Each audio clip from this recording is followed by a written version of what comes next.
بلکہ تمام ہندوستانیوں کی بھلائی کے لیے قائم کیا گیا۔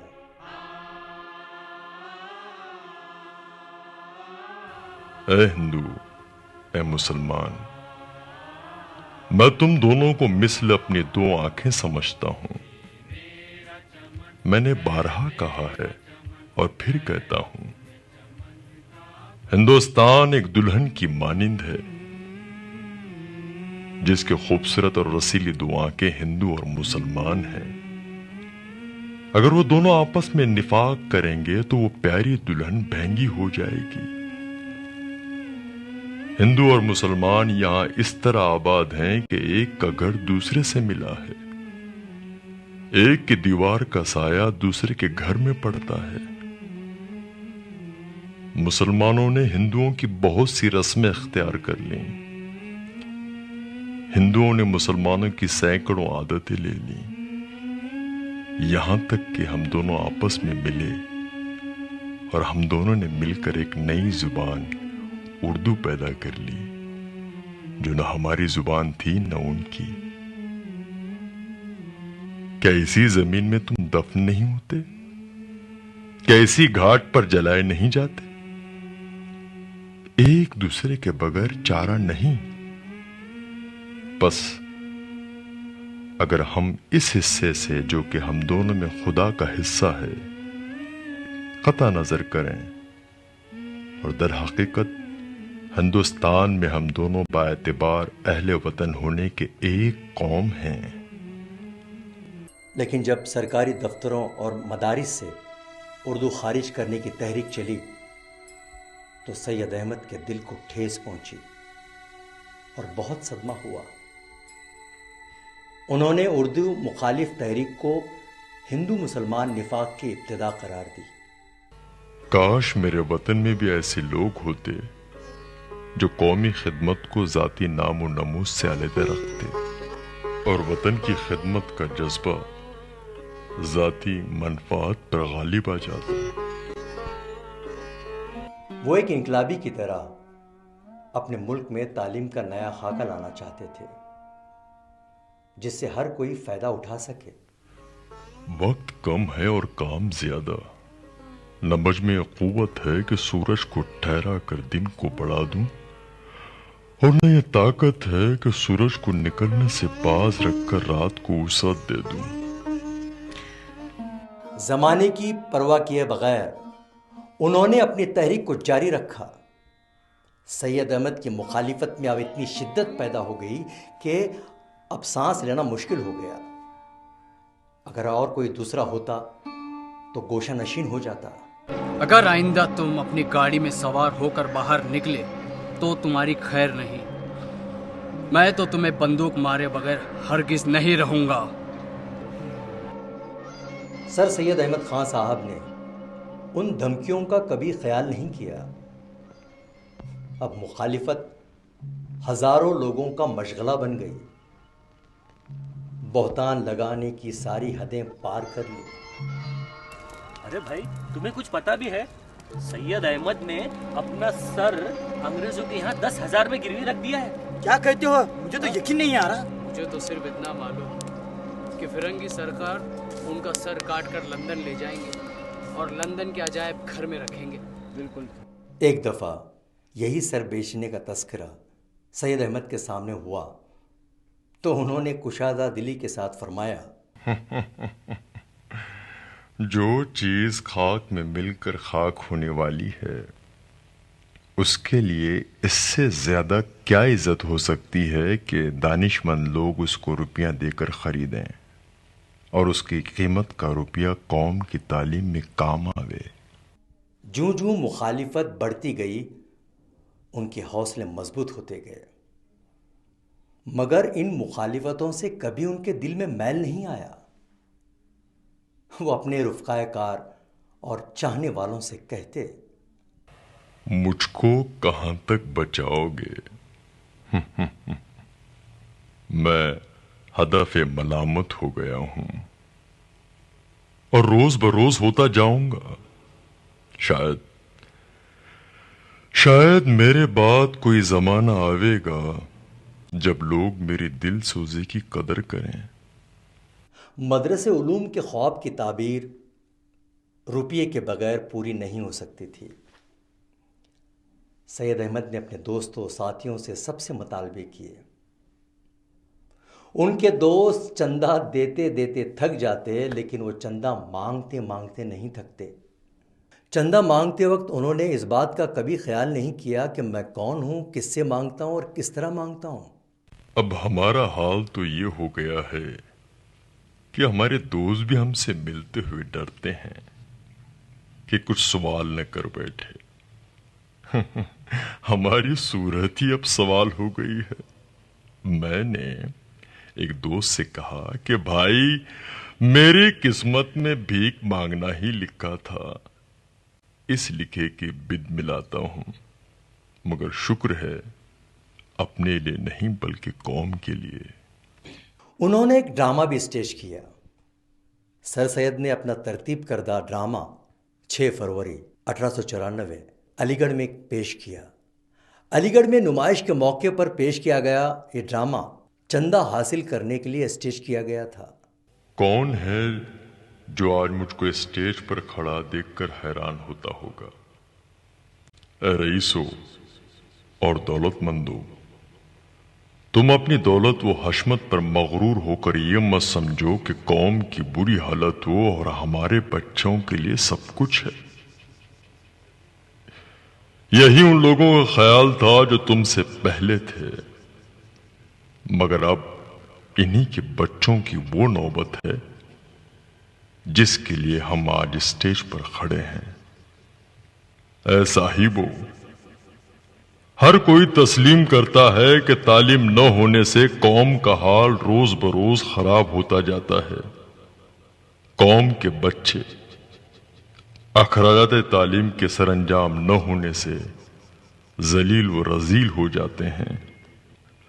میں نے کوئی ایسا پہلو نہیں چھوڑا جس سے قوم کے غریب بچوں کے اخراجات تعلیم میں مدد پہنچے، مگر افسوس کامیابی نہیں ملی۔ خود لوگوں سے بھیک مانگی مگر قلیل ملی، والنٹیئر بنانے چاہے مگر بہت کم بنے، اور جو بنے ان سے کچھ بن نہ آئی۔ بس سٹیج پر اس لیے آیا ہوں کہ قوم کے بچوں کی تعلیم کے لیے کچھ کر سکوں۔ سید احمد نے مجبور ہو کر فقیروں کا لباس پہنا، گلے میں جھولی ڈال کر در بدر کی بھیک مانگنے نکل پڑے۔ لوگوں نے جوتوں کا ہار پہنایا۔ چاروں طرف سے مخالفت، تعصب، تنگ نظری جب حد سے زیادہ ہوئی تو سید احمد نے غم اور حسرت کے ساتھ قوم کو آگاہ کیا۔ اے صاحبو،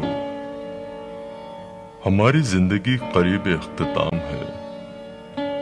چند سال ہی ہماری تمہاری عمر میں اور باقی ہیں۔ یہ سفید سفید داڑیاں، پوپلے پوپلے منہ زمین میں گڑ کر یا مرگٹ پر جل کر خاک ہو جائیں گے۔ مگر یاد رکھو یہ بچے جن کو تم جوان چھوڑ جاؤ گے، ان کا یہ حال ہوگا کہ روز بروز مفلس و ذلیل و خوار ہوں گے۔ جیل خانے ان سے بھرا کریں گے۔ اے میری قوم کے لوگوں، اپنے عزیز اور پیارے بچوں کو غارت نہ کرو۔ ان کی آئندہ زندگی اچھی طرح بسر ہونے کا سامان کرو۔ مجھ کو تم کچھ ہی کہو، میری سنو یا نہ سنو، مگر یاد رکھو اگر تم ایک قومی تعلیم کے طور پر ان کو تعلیم نہ دو گے تو وہ آوارہ خراب ہوں گے۔ تم ان کی ابتر حالت کو دیکھو گے، بے چین ہوگے، رو گے، کچھ نہ کر سکو گے۔ تم اگر مر جاؤ گے تو اپنی اولاد کی زندگی دیکھ کر تمہاری روحیں قبروں میں تڑپیں گی اور تم سے کچھ نہ ہو سکے گا۔ اب بھی وقت ہے اور تم سب کچھ کر سکتے ہو، مگر یاد رکھو میں پیشین گوئی کرتا ہوں، چند روز تم اسی طرح غافل رہے تو ایک زمانہ آئے گا کہ تم چاہو گے اپنے بچوں کو تعلیم دو، ان کی تربیت کرو، مگر تم سے نہ ہو سکے گا۔ مجھ کو کچھ کہو، کافر، ملحد، فاسق، میں تم سے اپنی شفاعت کے واسطے خواستگار نہ ہوں۔ میں تم سے خدا کے سامنے کچھ سفارش نہیں چاہتا۔ میں جو کچھ کہتا ہوں تمہارے بچوں کی بہتری کے لیے کہتا ہوں۔ تم ان پر رحم کرو، ایسا کرو کہ آئندہ پچھتانا نہ پڑے۔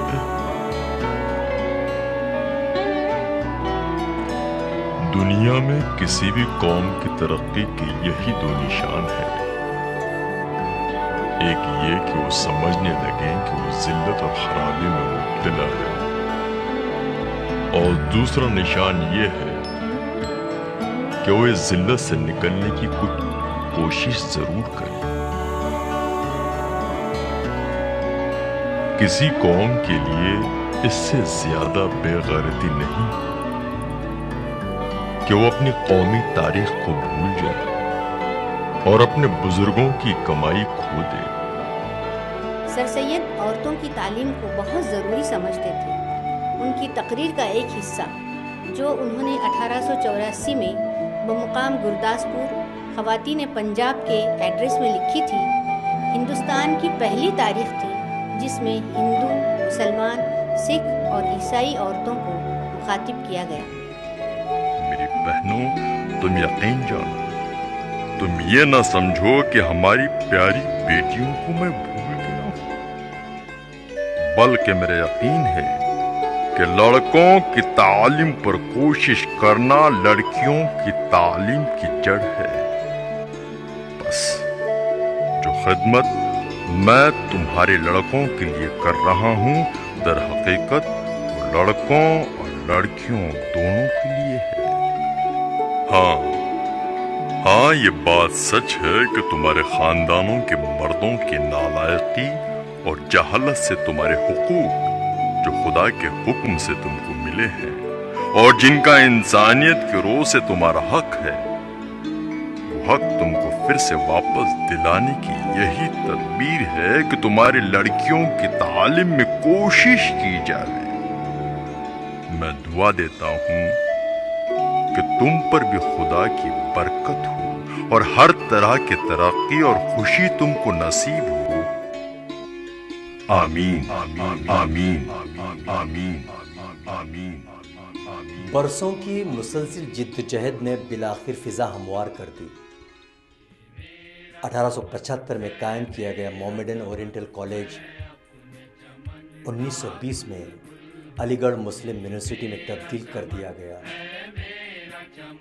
علی گڑھ کے خاموش ویرانے میں باہر کے آثار نظر آنے لگے۔ میرے بے چین دل کو آج کچھ قرار سا آ گیا ہے۔ معلوم ہوتا ہے کہ میرا خواب شرمندہ تعبیر ہونے کو ہے۔ میں اب ہمیشہ کے لیے خاموش ہوا چاہتا ہوں۔ میری ہڈیوں کو اس غم نے پگھلا دیا تھا کہ میں دیکھتا تھا کہ وقت کا قافلہ تیزی کے ساتھ آگے بڑھا جا رہا ہے، لیکن تم ہو کہ خواب غراں سے بیدار ہونے کا نام ہی نہیں لیتے۔ میں نے برسوں لگاتار تمہیں جگانے کی جد و جہد کی۔ خدا کی کوئی صبح مجھ پر ایسی طلوع نہیں ہوئی جب اس مقصد طلب سے میرا دل خالی ہوا ہو، اور کوئی شام مجھ پر ایسی نہیں گزری جب میں نے اس کی تمنا میں اپنے بستر غم پر بے قراری کی کروٹیں نہ بدلی ہوں۔